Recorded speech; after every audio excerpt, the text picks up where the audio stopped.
thing that is constant in this life is change. The only thing that is constant in this life is change. What are we saying? That change is expected to happen.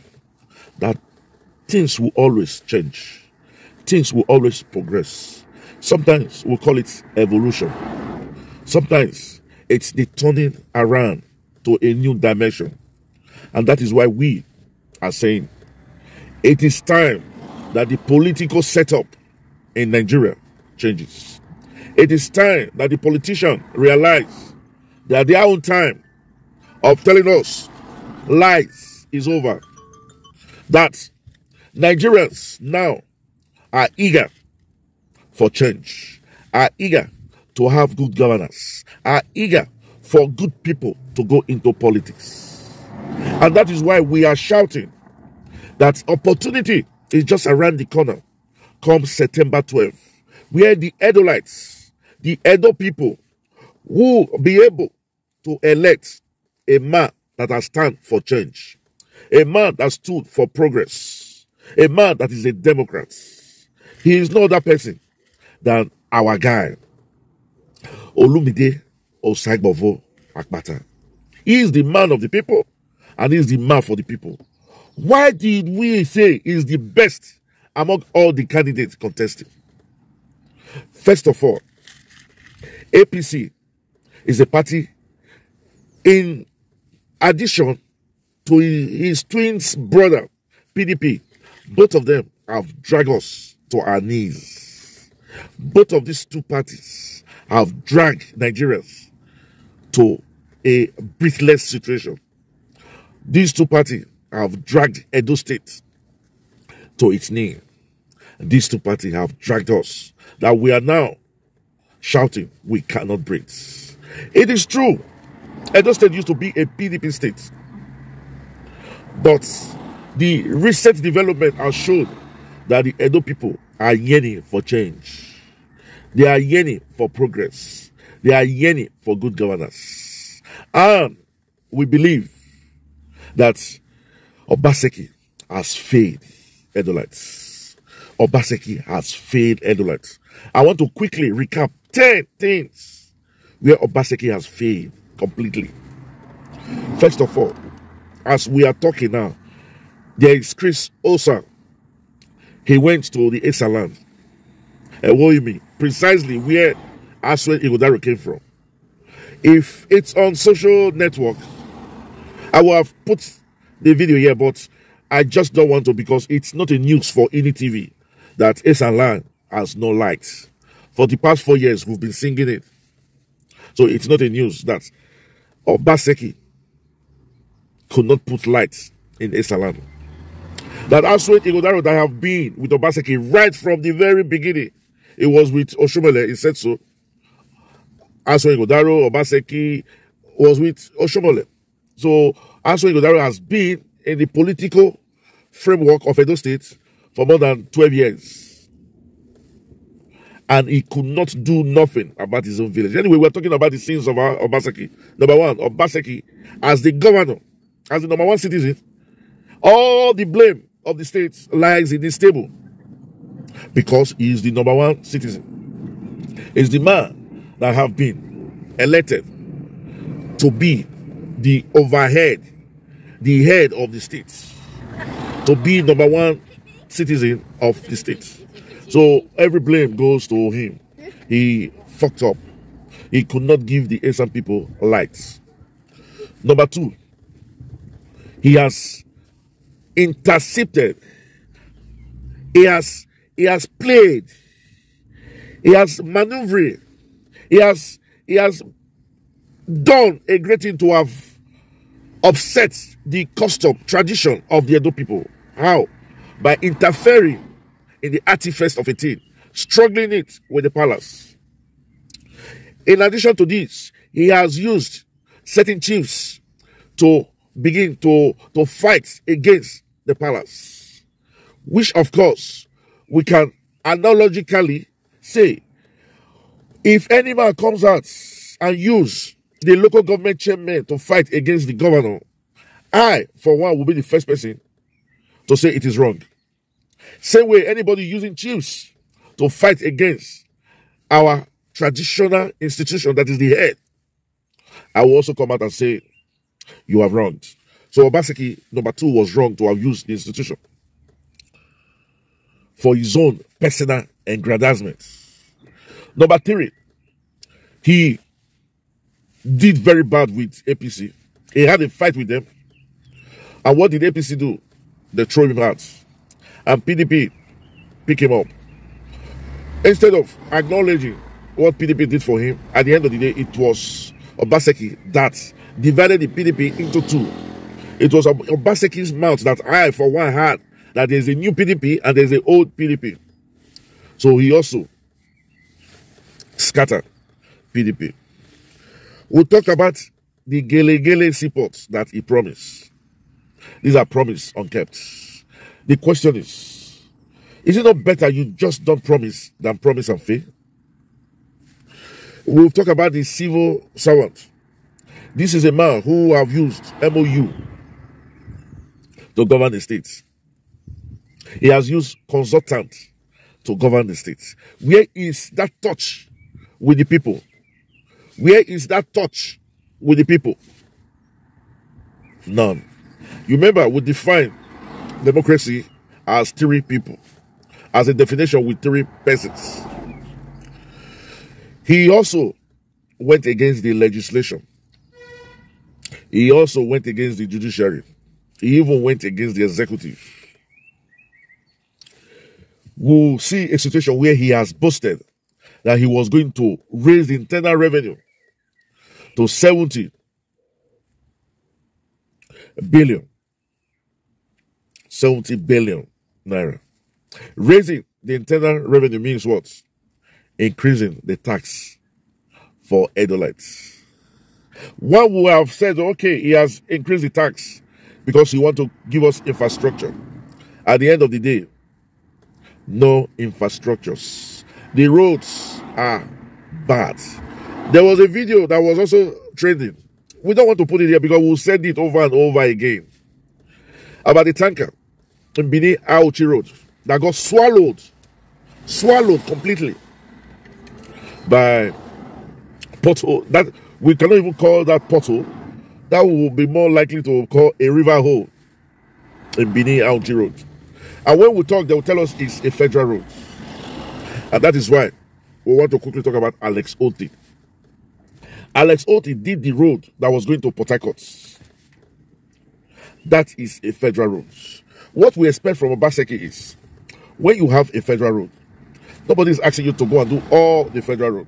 The bad spots that you know is causing a mayhem in your state, you fix it up. Because knowing fully well that if there is a casualty, if there are deaths, it's going to be your citizen that you have sworn to protect. Remember, the government sworn to protect life and property. So you have failed the Constitution. Because what you swore, you've not been able to protect the lives and property of those in those states. So the reason why we are making this video initially when we said was that we have a slogan here which says that a no to Asue lghodalo is a no to Governor Godwin Obaseki. And a no to Governor Godwin Obaseki is also a no to Asue lghodalo. You see, all these things we have listed. It's what Obaseki have done or the things he have not done. And we believe that birds of the same feather flocks together. Birds of the same feather flocks together. I will show you a picture, a video of what is happening in PDP now. Members of PDP have beginning to see what we saw many months back. Members of PDP are beginning to see what we saw many months back. So we will leave the video while you watch. Then we'll come back and comment. So watch the video now. It's about 3 minutes. Please listen to all the spokespersons. Philip Shaibu, Frank Okoje, Dan Obi, and Philip Osaya. of what they said about PDP and the homeboy. All may not be well with the People's Democratic Party in Edo State, as the division in the state chapter of the party appears to be widening. This comes as some leaders of the party under the aegis of the PDP Legacy Coalition have issued what they call a yellow card to the party in the state, asking it to reconsider its actions or action it has taken to allegedly relegate members of the coalition. During a meeting of the group in Edo Central and Edo Central and North Senatorial District, the National Vice Chairman South of the PDP, Mr. Danobi, also touched on the impeachment of the Deputy Governor, Philip Shaibu. Our correspondent, Jessica Lobasher, has details. Representatives of the PDP Legacy Coalition from the 5 local government areas that make up Edo Central Senatorial District have tuned out for a leaders and stakeholders meeting in this town hall in Iwa, Eastern Central Local Government area of Edo State.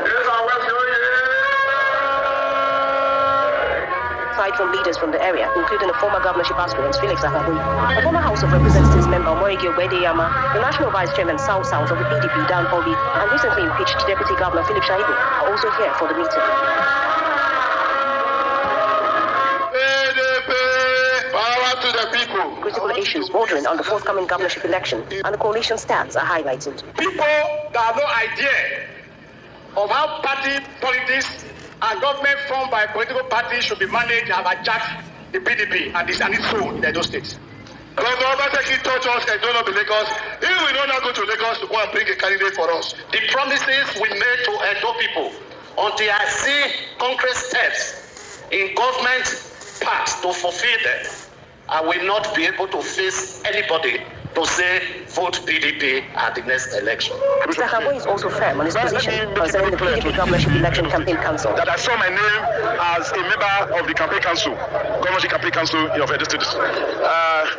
I can't be a member of the campaign council. I was not told, I was not informed, I was not consulted, and I can't be a member of that body because I don't believe what they are doing. Prior to this engagement with stakeholders in Edo Central, a similar exercise took place in Edo North. Mr. Obi took out time to touch on the impeachment of Deputy Governor Philip Shaibu. All that we are hearing from the government side is political So, differences. we're coming to the end now. To exercise your constitutional right to say, I want to contest for the governorship. You see, what you just listened to is a group that calls themselves the Legacy Coalition of PDP. In fact, PDP has so many groups now. This, we used to talk about the old PDP and the new PDP, but this is just another group. They had a meeting in Ira. The meeting comprises members of PDP that are from Edo Central and North. We have the National Vice Chairman of South, Don Obi was there. And Philip Osaiha, this was one former governorship aspirant, was also there. We also have Frank Okoje. He was the one that said, Edo no be Lagos. That why should Obaseki go to Lagos to bring somebody? He was referring to Asue lghodalo. That Obaseki went to Lagos to bring somebody. That Edo no be Lagos. And Philip Shaibu said that he will only vote for homeboy. Homeboy. And what does that mean, homeboy? He was also referring to the same thing. Somebody that is living in Benin, yeah, not somebody that have been brought from Lagos. Don Obi said almost the same thing. That he has not seen somebody to vote for in PDP. These are members of PDP that is saying all this now. So when I started it, that no to Obaseki is a no to Asue lghodalo, I'm happy that after 4 parts, we've made part 1, part 2, part 3, and part 4. This is the part 5 that we are doing now. And some members of PDP are beginning to buy into our thoughts that there is nobody to vote for in PDP that Obaseki has brought. And that is why it should be hashtag no to Obaseki is a no to Asue lghodalo. You listen to, these are PDP members, aggrieved, angry. Imagine the National Vice Chairman of South is telling us that he has not seen somebody to vote for because Obaseki did not fulfill his promise. Then some funny people will come here and say Obaseki is working. Obaseki is working. When a national vice chairman of your party has said that Obaseki did nothing, why are you fooling? When we say Obaseki did nothing, people like Don Hope has just collaborated with what we are saying. So I am happy that I've got men that are still using their head instead of their hearts to call out Obaseki. You didn't do anything. The least we expect you to do is to bring somebody again. Just do your 8 years and go. We, the party, we will by ourselves look for somebody that will deem fit, that will carry out a good deed on the party's behalf. But you know what? Obaseki knows he did not do well. And he's afraid that whoever comes in is going to draw his bombs. And that is why he wants to put his political child, knowing fully well that this child will protect and guide his interest, even if he is not there. So my brother, my sister, a word is enough for the wise. Those that have ear, let them hear. And those that have eye, let them open it wide and see. A no to Asue lghodalo is a no to Governor Godwin Obaseki. And a no to Governor Godwin Obaseki is a no to Asue lghodalo. Why? Because birds of the same feather flocks together. Where if it's the first time you're coming across this channel, if it's the first time you're seeing this cute face, if it's the first time you're just strolling around and you come across this our lovely channel, this is Ini TV and Ini Expose. Remember, you have the privilege to comment. I will also ask you to like. I will tell you, subscribe to this channel. You know why? You have a lot to learn from this channel. And we also have a lot to learn from you. And remember, we prefer subscribers that think with their head, not with their hearts. Because the heart think logical. The head think logical, and the heart is emotion. For our returning subscribers, we say, thank you, thank you, thank you. We love you, but God love you most. As it is the culture in this channel, we'll catch you when we make the next video. Until then, we'll say, chooks, adios, au revoir, ciao, hasta la vista.